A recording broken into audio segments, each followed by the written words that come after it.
Today, I will be ranking every Firebug weapon on Killing Floor 2 from worst to best.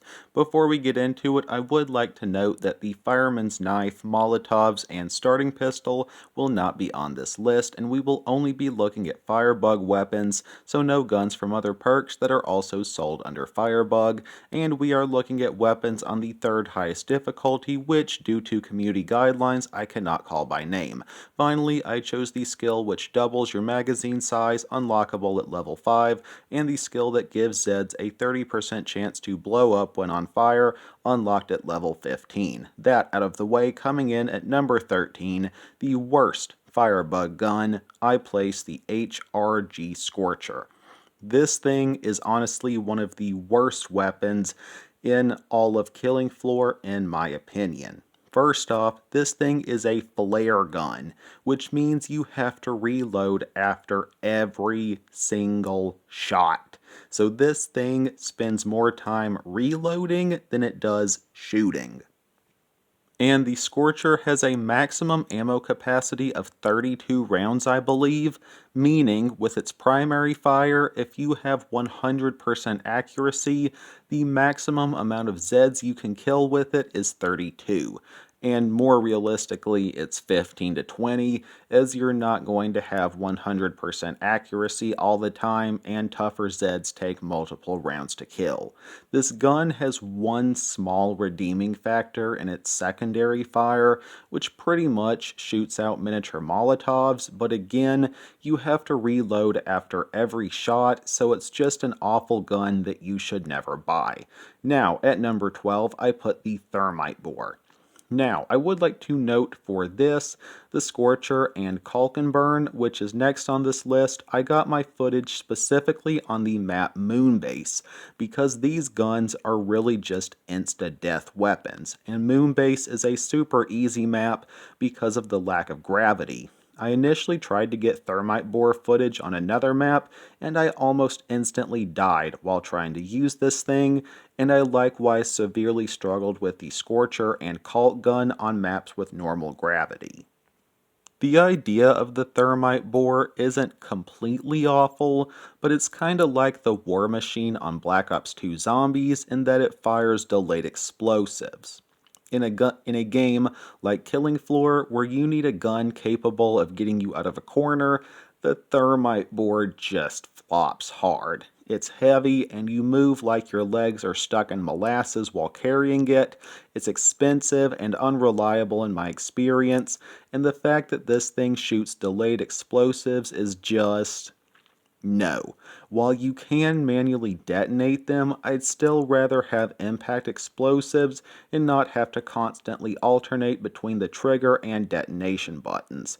Although to be fair, I think it could be a decent weapon on co-op, but for my lone wolf self, it comes in at number 12. Roasting its way onto the number 11 spot is the Burn. As your starting weapon, of course, it's low on this list.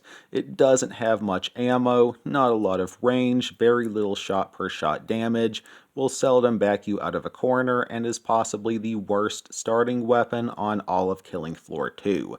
Without the double mag skill, this thing just shreds through magazines, and even with a double mag, you'll still spend a lot of time reloading, as again, it just shreds through ammo, and really just isn't very effective in my opinion.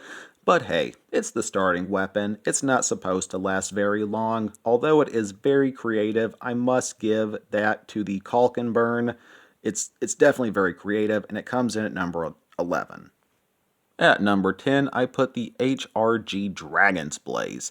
A meh quadruple barrel shotgun, this weapon's main drawbacks are that it's rather cumbersome and slows you down, but also that you have to constantly reload with this thing every 1 to 4 shots, meaning you will have a crap ton of downtime. This wouldn't be too bad if it did heavy damage, but no, it's just decent damage, and for its price there are simply better firearms to choose from, forcing it onto the number 10 position. Spitting its way onto this list, I place the single-wheeled Spitfire at Big Smoke's number 9. Comment if you get the reference. This gun is very light, cheap, and deals pretty decent damage with a very high rate of fire for a revolver, along with having a pretty decent max ammo. It has pretty good range and deals some degree of explosive damage. If you ever start to get surrounded while holding the Spitfire, just spam the ground like 30 times and you'll probably walk out alive.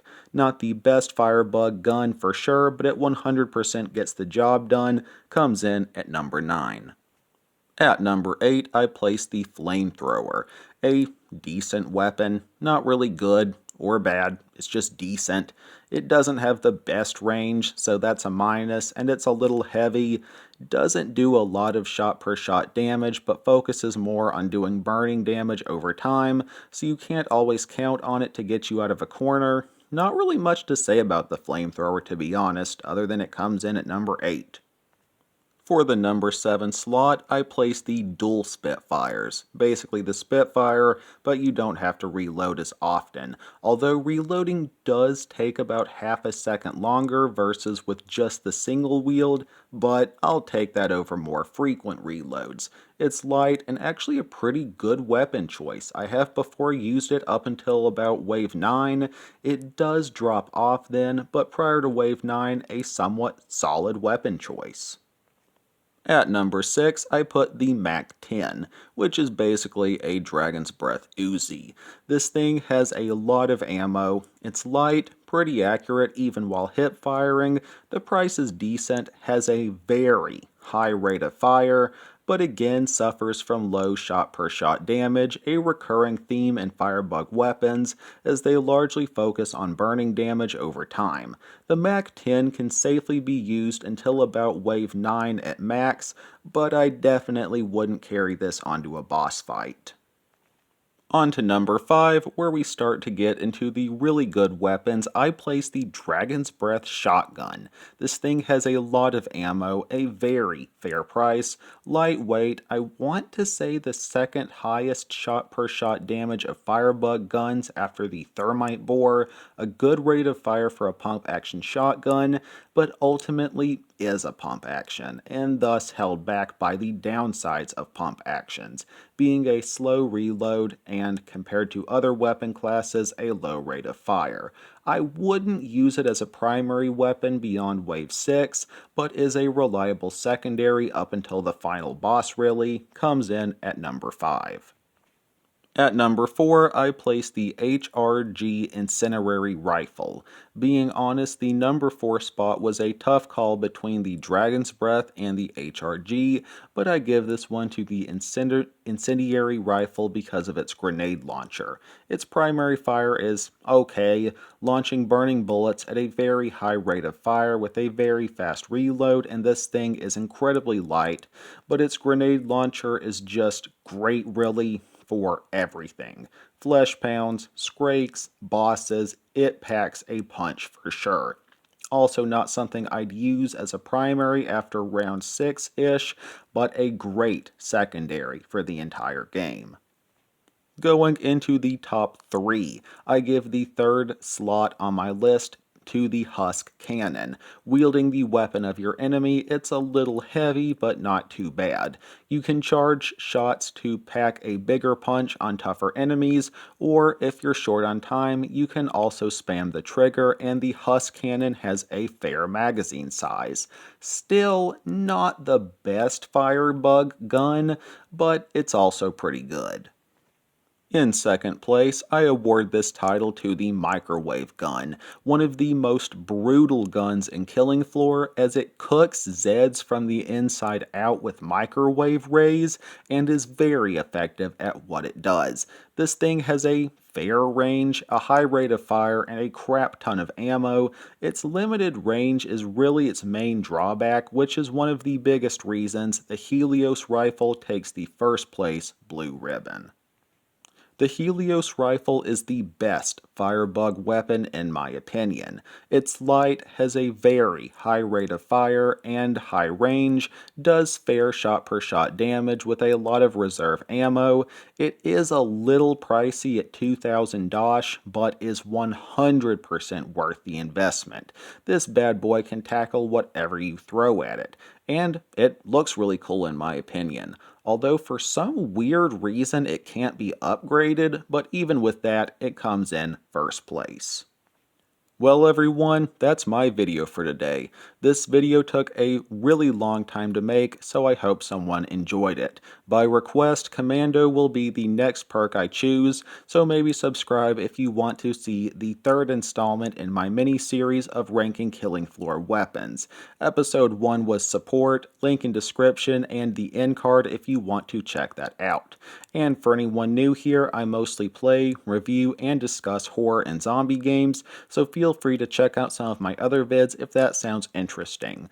Always remember that Jesus loves you all very much. Thanks again for watching. Peace.